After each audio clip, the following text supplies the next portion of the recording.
భారతదేశ మాజీ ప్రధాని రాజీవ్ గాంధీ వర్ధంతి సందర్భంగా ఘన నివాళులు అర్పించిన ప్రధాని మోదీ. మాజీ ప్రధాని రాజీవ్ గాంధీ 33వ వర్ధంతి సందర్భంగా ప్రధాని మోడీ ఈరోజు ఆయనకు ఘన నివాళులు అర్పించారు.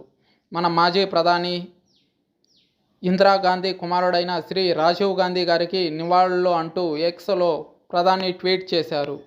కాంగ్రెస్ పార్టీ అధ్యక్షుడు Mallikarjuna Kharge, Congress parliamentary party chairperson Sonia Gandhi, party MP Rahul Gandhi కూడా మంగళవారం ఉదయం ఢిల్లీలోని వీర్ భూమిలో రాజీవ్ గాంధీ 33వ వర్ధంతి సందర్భంగా నివాళులు అర్పించారు.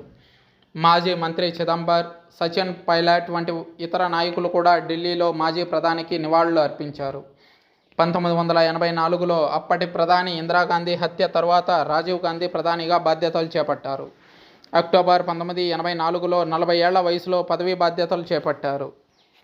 అత్యంత చిన్న వయసులో ప్రధాని అయ్యారు. డిసెంబర్ 2, 1989 వరకు భారతదేశ ప్రధానిగా పనిచేశారు.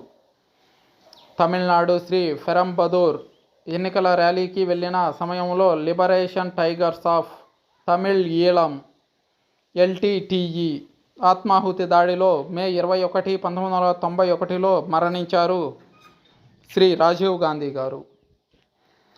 రాజీవ్ గాంధీ గారి భార్య సోనియా గాంధీ తదనంతర కాలంలో కాంగ్రెస్ పార్టీ అధ్యక్షురాలుగా వ్యవహరించారు. ఆయన కుమారుడు రాహుల్ గాంధీ నేడు కాంగ్రెస్ పార్టీ అధ్యక్ష పదవి కోసం పోటీ పడుతున్నాడు.